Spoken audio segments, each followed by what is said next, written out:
who is this university to define you anyway? Right. We still can believe the lie that there is one accomplishment that I will achieve and then everything will feel amazing and I will be a success. But there are many options out there, and you just have to find the one that really fits you. It doesn't mean that if you do not go into UPenn, you're not going to be successful.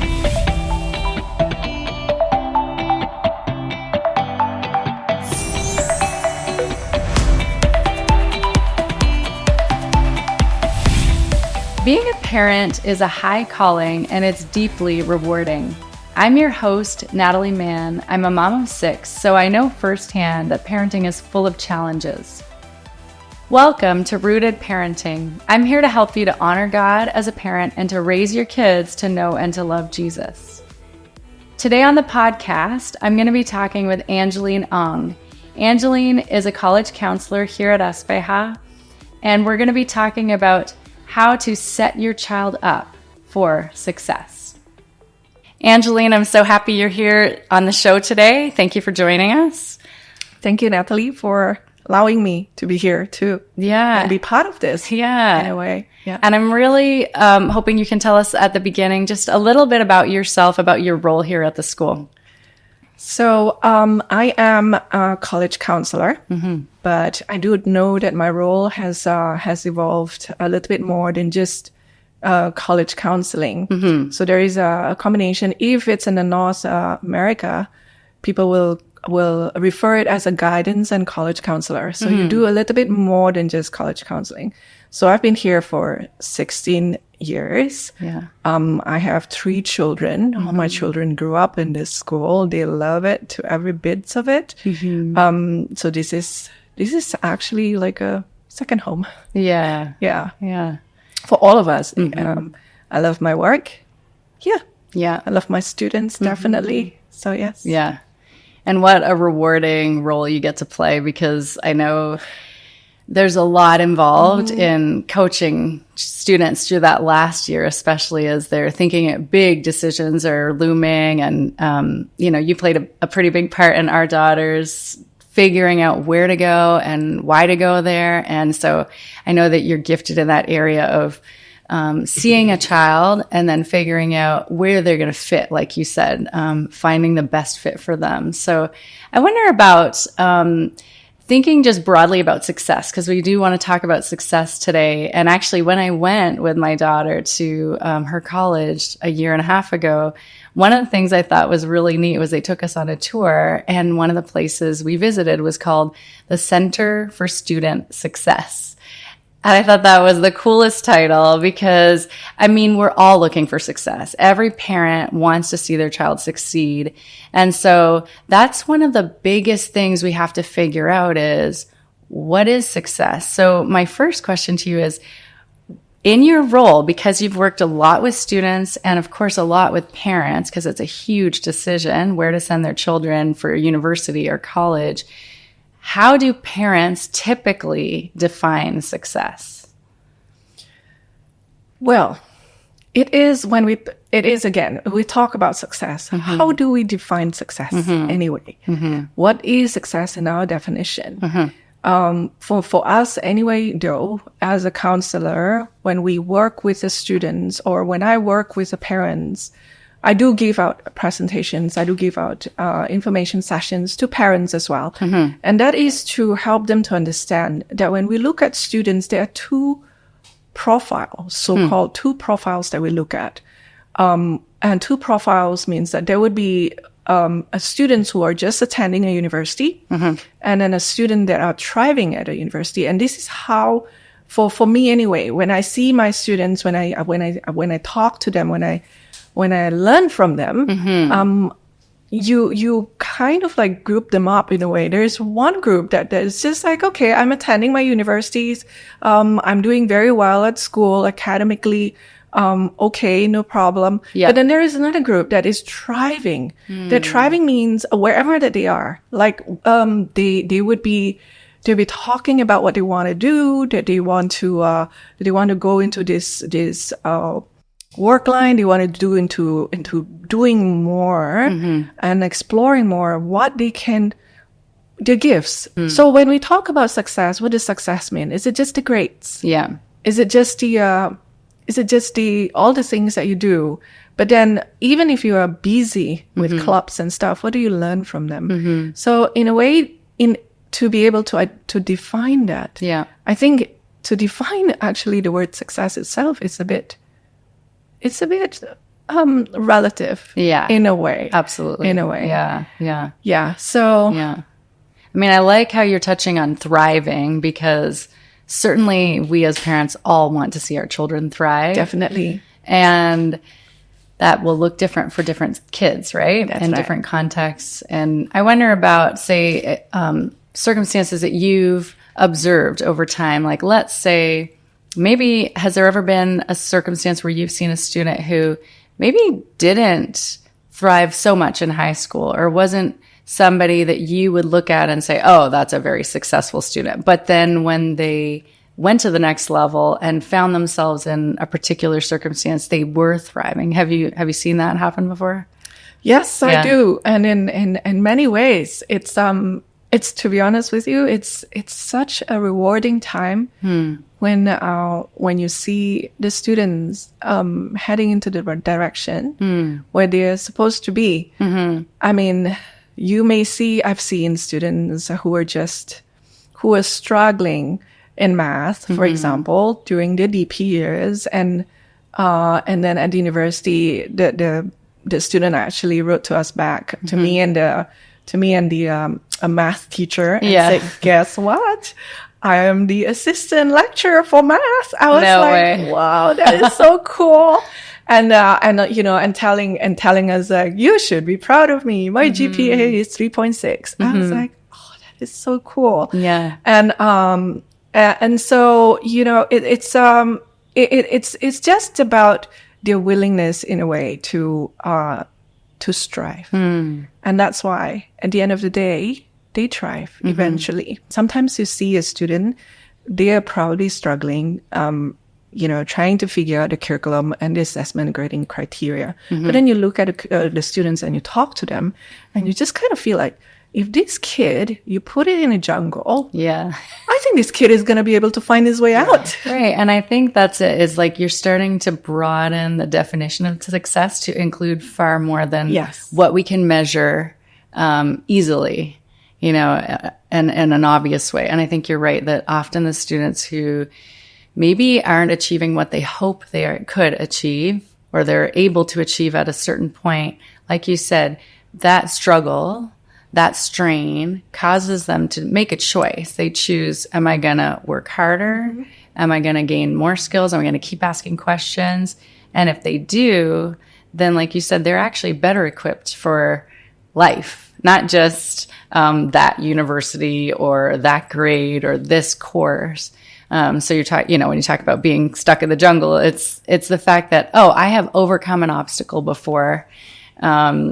And in a sense, the students who are really high achievers and haven't had to work hard, they're almost at a disadvantage, right? Because there is that flip side where you might have a student who is very successful, on paper, high marks, maybe even very active in the community, can get all the scholarships. But that doesn't always mean that they will turn out to be successful. I mean, prestigious universities will recruit high-achieving students. Yeah. But there are many high-achieving students out there, tens of thousands. And now, how are you going to stand out is something else. And obviously, everybody has their own way of recruiting their students, right? And if it's just number, it will be easier to a certain extent. Yeah. But then again, I do know that the trend is universities do interview students. And when they do interview students, then it's not like just like this, one by one, but it's more like, a group setting. Yes. And they want to see whether the students is able to be a team player. They give you a case study and they want to see how you think about it.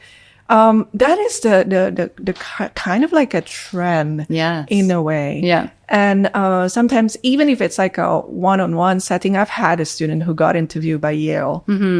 And then the student was saying, what they were talking about is just trying to figure out whether I could fit into the community. Yeah. It's not about my grades. No. It's not about my activities. It's all about me as a person. Mm-hmm. So I was like, okay, that's interesting. Yes. So with that, the common theme that I have had from the universities is to get the students to be problem solver of the world.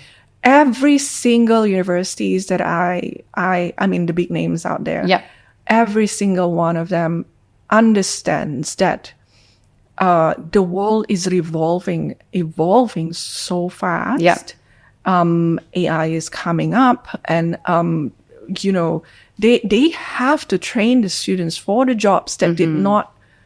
They don't probably, they did not exist like 5 years ago, probably. And they have to keep doing that in a way.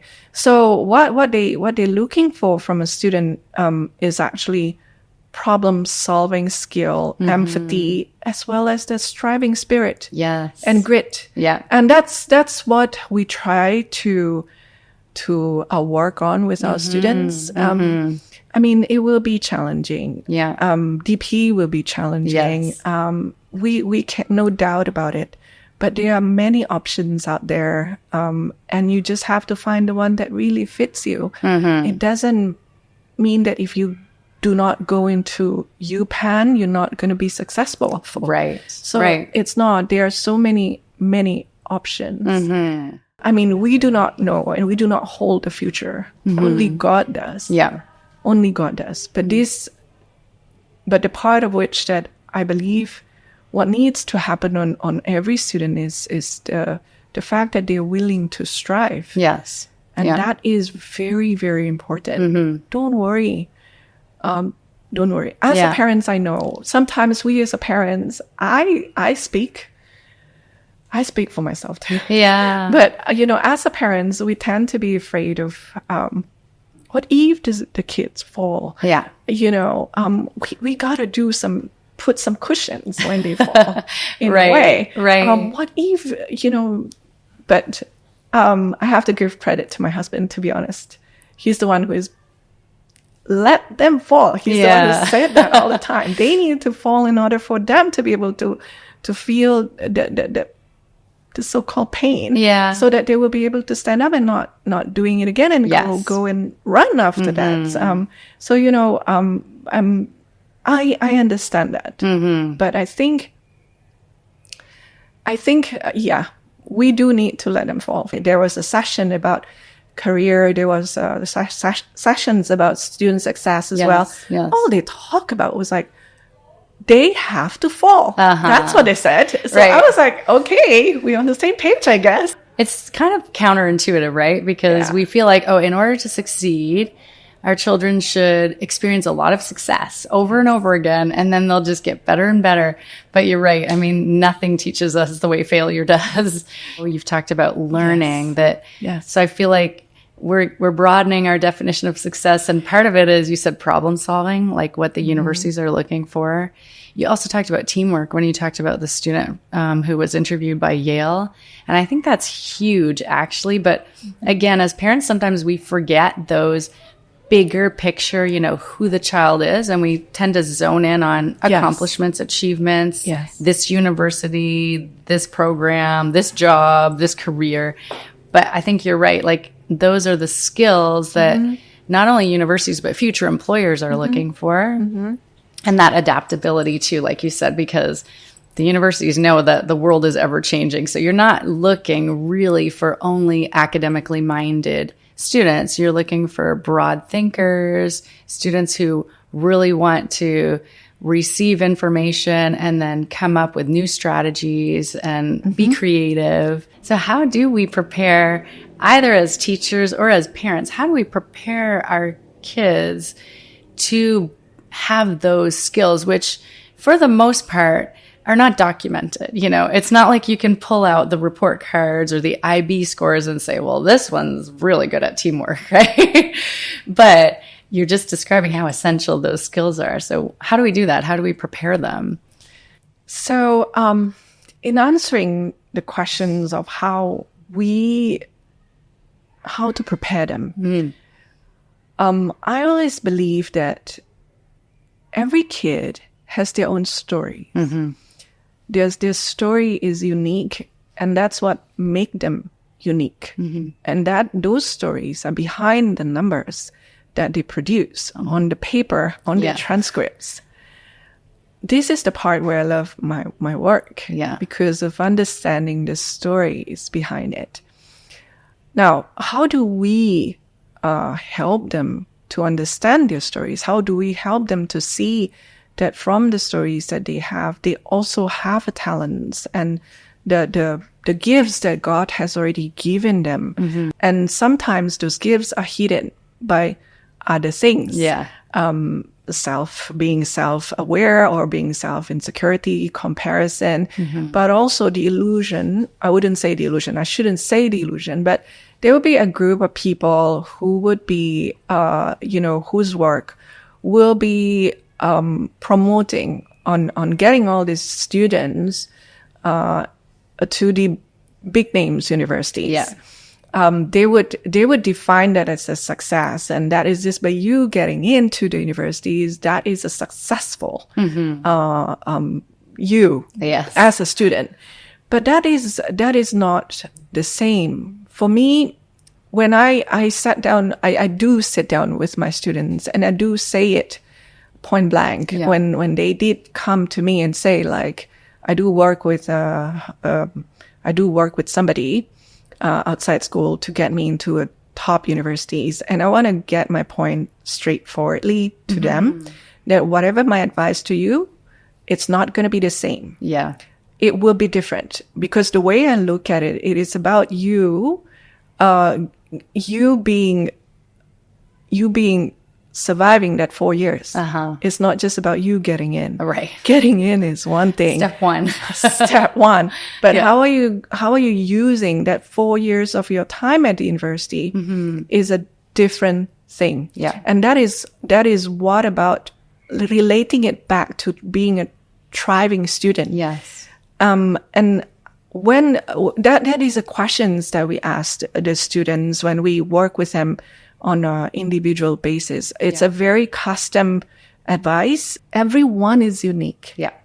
Now, where does the preparation start though? That would start, I personally believe that starts from home. That starts from us as a parents. With my 3 children, 3 of them, every one of them is different. Okay. All of them are very sporty, very athletic. They love to be playing like sports and stuff, but every one of them is different. To deal with each one of them is with challenge, obviously, as a parent. People can see that it's easy for you to say. It's like, no, you don't see the tears behind the scene. I mean, therefore, every single one of them. And with that, I would like to encourage parents as well to, it's okay if their grades are not as great. What matters is what we want is like, have you done your best at school? Because that is what matters most. Like if you have done your best, if you have worked hard for the ones that you have already achieved, the grades that you have already achieved, that's fine. Because the hard work that matters. Not just the grades. I have had students coming and like writing me messages or talk to me and say like, if I get accepted by that particular university, my life is complete. I was like, I sent, I did say to the kids back, you wait until you meet your wife. Then your life will probably complete. Or, when you meet God, then, your life would be complete. But of course, he laughed about it. And we laughed about it and say like, who is this university to define you anyway? Who are these people to tell you that you are doomed? Because I've had students as well sitting down with me, crying her eyes out. And I tried to, it took me about 10 minutes trying to figure out, why is she crying that hard? Okay, let's not panic here. Tissue is next to her. All I can say, I let her cry. Okay, take a deep breath. Now, it's okay. You can take the tissue if you want, But then what happened? It broke my heart when she said to me, I don't have a future anymore. Yeah. Why? Who told you that you do not have a future? And then she did say that it was a people that she was working with to go into these top names because, the brother is in a big name, big university, top university out there, getting like a very high good scores. So the parents expected the same. Yeah. And her grades were just slightly above average. She was told that you're not going to get accepted. And with that come into the understanding that I don't have a future anymore. And it took me a while, and I said like, no, okay, I know that you were devastated. I know you got hurt. Yeah. But look, think logically here. Who is going to be in the classroom? Yeah. You. Who is gonna work with the professors? You. Who is gonna make a decision what to internship, what to do, which join the club and stuff? You. So who are these people to tell you that you're not gonna be able to success? Yeah. And most importantly, who created you in the first place? Yes. Amen. It's not them. So why are you making this to be your identity? Again, God created each one of them uniquely. I know that we are not perfect as parents. We are not perfect as an educator. No. Until we meet God, until God calls us all, then we all gonna be in perfection. But with that comes in the story of each one of them that has a unique abilities, unique strength. They're just different. Yeah. I love how you talked about identity, because I think that's where the weight and the burden comes from. As, this student who came to you, she had lost hope because she was equating, if I am rejected from this university, then there is no future at all, right? Yes. It's a very strong statement. And of course, what you did is you brought back the truth and said, wait a minute, you're created by God. Your identity, they don't define who you are. He does. And also, they don't define what success is. And even your own parents, like we as parents, of course, we love to see our kids succeed. And we might make mistakes thinking that, my son and my daughter, well, they should both be able to achieve this success, whatever we define it as. And in the end, like you said, since God creates all of us uniquely, including our kids, then part of our challenge as parents and as teachers and counselors when we work with them is to see, well, who is this child? How did God create this child unique? And how can we celebrate, and how can we encourage, and how can we challenge them to use the gifts God's given them, which might take them on a very different path to success than their older brother or their younger sister or whatever, because like you said, their identity was created by God. And, God says we're fearfully and wonderfully made, and he understands us intimately. And so that's part of it too. I think as parents is we want to ask the question, what makes this child and not, another person's. Let's help them to see that how God made them has to be connected to how God wants to see them succeed. Right. And I think that's it, is that there is a very big disconnect between what the world views as successful and what we as Christians view as successful, because you could make a really easy definition, right? You could just say, get into an Ivy League school, like you said, complete. Life is done. I already succeeded. But that would mean that success is a point in time, and it's you either get it or you don't, and it's over. Whereas I think it's a journey. I think it's like you've already discussed. It's about the character that God is developing. It's about what you're learning. Successful people know that they don't know everything and are still trying to find things out. Yes. We still can believe the lie that there is one accomplishment that I will achieve and then everything will feel amazing and I will be a success. But I think when we define success different, the way God defines success it has to be a lot broader than that. And it's most definitely not a moment in time, something that we can check off our list. And then, because then what's the purpose of the rest of our days? I think so. I think the part of which that we continue to seek what God wants us to do with our lives for all the talents that He gave us. I really believed in it. Really, truly believed in it. I mean, from my own experience, and I told the kids as well, been there and done that, including my own kids. I do not know what God calls them to do. Yeah.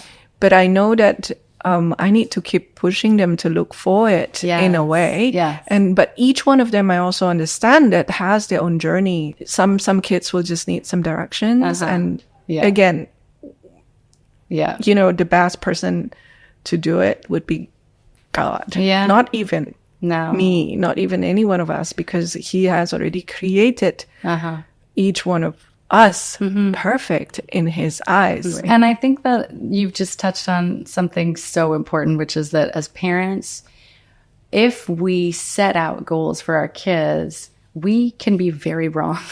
So there's wisdom in telling your child, I don't know. I remember with Layla, looking at all these universities and thinking, which one? And we would literally say, we don't know, but God does. So you apply and we pray and we trust that God will lead. And that's part of the journey of all of us as Christians, is recognizing, like you said, every child gets to make decisions. And isn't that one of the biggest lessons we can teach our kids, is that when we honor God in our lives, it means that each of us individually has to seek His direction and find help from Him. And our parents can't do that for us once we grow up. So, going to university is one of those very early decisions that kids have to make on their own, or at least partially on their own, sometimes with their parents' oversight, right? But I think, like you said, if we try to define it or articulate it, then we're not giving them the blessing of growing in character and in maturity and in discernment. And I was reading, I didn't read the book, but I read this quote. It says, you can't impose a dream, but you can expose a dream. And it's somebody who wrote a book about, it's called The Formula, Unlocking the Secrets to Raising Highly Successful Children. And it's, he did a huge study over years. And so really, I think that's a big part of it, is that we fail when we try to define success for our kids. But I think we succeed when we acknowledge to them that God made you uniquely with your gifts. Yes. And now together we want to seek Him to give you success as you seek Him, right? And the Bible talks about success. It talks about, very much in a way. And I think a big part of success is actually just being in relationship with God. I personally think so. I personally feel that is where your direction in life comes from. At the end of the day, it is us and Him up there. Yeah. It is us as a family with Him up there. Because every single child, this is what I believe in. I was told, I learned this from a women's fellowship that I attended long years ago, that every child that God gives you, including your husband as well, that is God working in your life to be the mom and the wife that you're meant to be in His eyes. But to equip them, what I believe in is about hard work, about striving spirit, about grit, about those are the foundational skill that I hope that we can keep encouraging the students to do it. Yes. Along the way, they will fall. Along the way, they will probably knock their head on the wall. And probably along the way, we have told them, there is a wall there, or there is a hole in front of you. Do not go there. And then, and of course, they might actually go and do it on their own and say, there you go. Now you are in the hole, or now you knock your head. Yeah. For me, I learned my lessons over these years, 16 years, that it is God to define that story for them, not me. Right. That is the boundaries that I need to to respect, and it is not up to me to decide what is their past. And clearly it is him. Yeah. Yeah. And it's helpful because, like you said, if he's writing the story, then he is able to speak into the story. That's right. And give direction to those who ask. Yes. And of course, there are moments when we all are not smart enough to ask. And he's still working in our story. Yes. But I think you're right. It helps if we at least communicate to our own children and our students that success does involve seeking to please God. No. And it does involve taking everything he gives you and giving it back to him. So whatever the gifts are, if you use them for his glory, like it says to whatever you do it all for the glory of God. I feel like that can be a very broad definition that, of course, each child will take. And then the journey, like you said, the journey will take one student to one country and one, career, and take other students in very different places. But ultimately, if they're still recognizing that I'm made in the image of God, I've been given these gifts, and now I'm using it for him, ultimately, I feel like as parents, then we can rejoice, because that's success. That is what it is. You just have to remember who is the one that created the kid. Well, that's how I try to survive my own fear. And just trust it. I just have to pray. Oh, yeah. He holds my kid's future. Amen. And that's all about it. I cannot do more. No. I cannot. There is only a certain limitations that I can do. Yeah. And now it is up to them. Yeah. They are going into adulthood. My husband keeps saying this to me all the time. We gotta be able to get them to be out there and survive, because we will not be here forever for them. Yeah. So they need to be able to exist, even, or survive and thrive, even though we're not here with them one day. Yeah. So that really struck me. And kind of like be inside my mind all the time whenever my fear kicks in. Yeah. So good word. Those are good words, because I think universities and, future employers, they're not looking for numbers. They're looking for a person.